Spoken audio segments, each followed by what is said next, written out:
Hey y'all, what's up? Jamie, that's me here. Welcome back to the channel and welcome back to another true crime story. And this one today is about a young woman by the name of Kaleshia Lyons. Okay. Now, currently, Kaleshia Lyons' son is now an orphan, and he's an orphan because his father chose to unalive his mom not too long ago. And I do believe this happened at the top of November of this year. So let's go ahead and talk about Kaleshia Lyons and her story. Okay. So, Kaleshia Lyons was a 29-year-old woman and she was from Villa Rica, Georgia. Kalisha was described as a very thoughtful, compassionate, nurturing person. Really sweet girl. You could tell from her pictures. Like she just was like, some people you could just look at their photos and just tell, or just be around them. They don't even have to say anything. And you could just tell, like, oh, he seemed like he's really nice, or she seemed like she's just really sweet. You know what I'm saying? And she gave off that type of vibe. Okay. Now, according to reports, her main focus was her child, her goals, her future. Okay. She was all about excelling and just doing better and being better in life. Okay. Now, Kalisha was a mother. She was a daughter. She was a sister. She was an aunt. She was just a good friend. Okay. If you ask a lot of her family members and her friends, they'll tell you, like, listen, she was a beautiful soul. She was an amazing mother. Like, she was a good person. Okay. I don't know how much I could stress how great of a person Kalisha was. So Kalisha met this guy by the name of Harold Dackers. Okay. Some people say the name is Dackers, but she met Harold quite a few years ago. Okay. And they actually ended up getting pregnant with another child, which I do believe was her oldest, that passed away shortly after he was born. Okay. And then she ended up having another child by him. And that is the child that is now here and is currently an orphan. Okay. Now, let's continue to go on. All right. Now it appears that Kalisha and Harold had been having a troubled relationship, and Harold was actually arrested.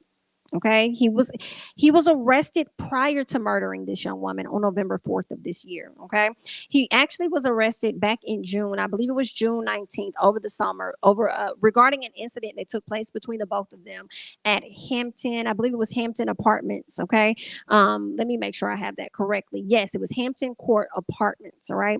So, from the investigation of the detectives, they actually were able to learn during that incident that happened between Miss Kalisha and Harold. It took place on June 19th. They learned that she actually was choked. She was choked out to the point that she was unconscious. Okay. He started to kind of harass her, and he wanted to get passcodes to her phone. I guess he had a lot of controlling issues or something. I don't know at what point in the relationship that began to spark up, but it definitely sparked up, and it resulted in him abusing her. Now, I would want to believe that this wasn't the first time. Usually people show signs, right, prior to it getting this serious and this, this deep. They kind of show you signs. Okay, so I'm sure this wasn't the first time he's shown himself. The suspect, also, from what I'm understanding, he actually forced himself on her.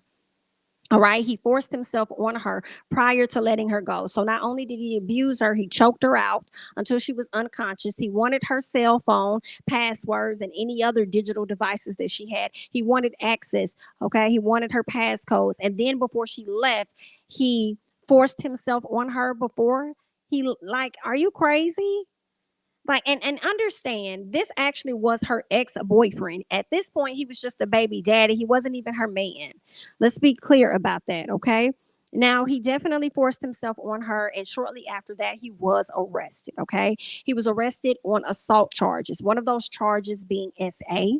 He also was arrested on aggravated assault. In addition to that, he was arrested on false imprisonment. All right. So those were the charges. So he currently had charges, and he currently was dealing with a case prior to him murdering this young woman. Now, as a result of the June 19th incident where this young lady was violated in the way that she was violated, she decided to move away from Carrollton, Georgia, and she actually moved over to Lithia Springs to live with her grandmother.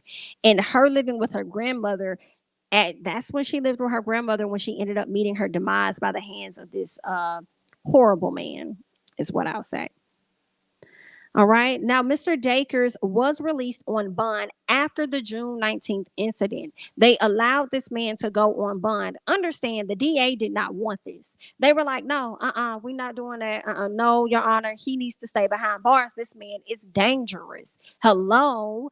But they still allowed this man to leave. Not only did they give him a bond and allowed him to bond out, but they also allowed him to leave without even having some type of ankle monitor or anything. Okay. So whatever the DA asked for, the judge went against and allowed this man to come out freely. Now, from my understanding, he also told her once he gets out, he was going to go and find her.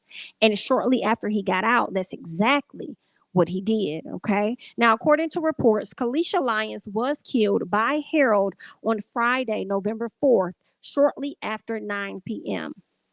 The deputies did receive a call from Lithia Springs, and once they arrived, they walked upon Miss Lyons' deceased body. Okay. On arrival, they walked up on her dead body. Now, officials say that Lyons died of blunt force trauma, and she also had injuries to her face. So that means that he beat her. He beat this young woman. He beat her to death. That I just, oh, that just grinds my gears. Like, I just, and you could just, I mean, I hate it. I hate that for her. I hate that happened. And I hate that he went out in the most cowardly way that he possibly could go out. Now, understand that a manhunt did ensue. Okay. There was a manhunt for Harold, and the police actually, he was able to kind of be on the hunt or be away from authorities, be on the run for about 4 days until the authorities did receive a tip on November 8th. Okay. Now, on November 8th, they received a tip saying that he was somewhere near Villa Rica, and he was also near a wooded area where a creek was. So what happened was the police they spotted him. They got closer to him. They closed in on him. At some point when they were in the woods navigating, they actually ended up losing him. All right. And once they lost him, it wasn't much longer before they heard a gunshot go off. Okay. And once that gunshot went off, they were able to find him. Once they found him, they found that he was suffering from a self-inflicted wound. Right. And shortly after that, he did pass away from that self-inflicted wound, which is so terrible to me because it ends this story, or Kalisha's story, in such a tragedy for herself, for her child, for her family. There is absolutely no justice, understand, that they will get. And I'm feeling a bit conflicted, I have to be honest, because some part of me is kind of like, it's probably best that you're not around anyway in that capacity for your child. But, I kind of feel bad for saying that, because it also would have been rewarding for that baby if you would have been able to be held accountable for your actions, seeing that you took his mom away from him. And I just really feel bad for her son. He's already lost a brother, he's lost a mom, and now he's lost the person that's supposed to be his dad. Okay. I say dad very loosely because he wasn't thinking like a dad at all when he unalived that boy's mom and took his mama from him. So it's just a really tragic, very tragic, sad story. I hate that for that young woman. I hate that he was able to get away the way that he was. Whew, it just kills me. It just kills me so much. But the family, I think that he's going to have a good support system as far as Kalisha's son is concerned. I know that her sister, or at least a friend of the sisters, has started a GoFundMe specifically for Kalisha's son. I'll put that information down below in case you guys want to support in any type of capacity. Okay. We're coming up on the holidays.